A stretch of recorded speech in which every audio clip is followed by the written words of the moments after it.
நண்பர்களே வணக்கம். மறுபடியும் ஸ்க்ராட்ச்லேருந்து ஆரம்பிக்கிறதுல இன்றைக்கி 4/2/3 அதாவது 23 ஏர்லி மார்னிங் ஒரு 3:50 இருக்கும். மச்சா கிட்டேருந்து ஃபோனு. என்னடான்னு கேட்டால் ரயில்வே ஸ்டேஷனில் ட்ராப் பண்ண வாடான்னு கூப்பிட்டான்.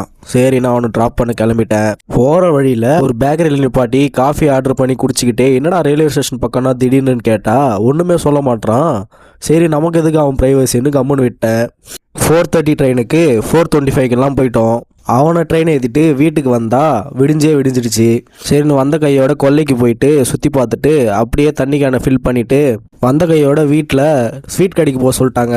என்னடா காலங்காத்தால ஸ்வீட் கடைன்னா பூந்தி வாங்க தான். பூந்தி இல்லாமல் இன்னும் சில பூஜை சாமான்லாம் வாங்க வேண்டியது இருந்துச்சு. அதை வாங்கிட்டு எதுக்குடா பூந்தி பூஜை சாமான்லான்னு கேட்டிங்கன்னா இன்னைக்கு 2வது மாடி மோல்டிங் போட போகிறாங்க. என் வீடுலாம் இல்லை, மாமா வீடு. மோல்டிங் போட்ட மேஸ்திரிங்களுக்கெல்லாம் ட்ரீட்டாக பிரியாணி வாங்கி கொடுத்துட்டு மதிய சாப்பாட்டுக்கு சிக்கனை சமைக்க இறங்கிட்டேன். அரிஞ்சு வச்ச வெங்காய தக்காளி எல்லாம் போட்டு வதக்கிட்டு பிறகு அரைச்சி வச்ச இஞ்சி பூண்டு பேஸ்ட் போட்டு கலாரின கையோட அழைச்சி வச்ச 1.5 kg சிக்கனை வாரி போட்டு 3 ஃபுல் ஸ்பூன் சில்லி பவுடர், ஒரு ஸ்பூன் சால்ட்டு, ஒரு பேக்கெட் ஆஃப் கரம் மசாலா எல்லாத்தையும் போட்டு இப்படி ஒரு கிண்டு அப்படி ஒரு கிண்டுன்னு கிண்டிட்டு தண்ணி ஊற்றி மூடி வச்சு ஒரு 10 மினிட்ஸ் விட்டிங்கன்னா சுவையான சிக்கன் குழம்பு ரெடி. சிக்கனை சமைக்கிற கேப்பில் மோல்டிங்கை போட்டு முடிச்சிட்டாங்க. சரி, நான் அதுக்கு போயிட்டு ஒரு பூஜையை போட்டு சமைச்சு சிக்கனோட சாப்பாடை போட்டு சாப்பிட்டு படுத்து தூங்கிட்டேன். தூங்கி எழுந்து யோகா கிளாஸ் போகலான்னு போனால் போகிற வழியிலேயே வண்டி பஞ்சரு.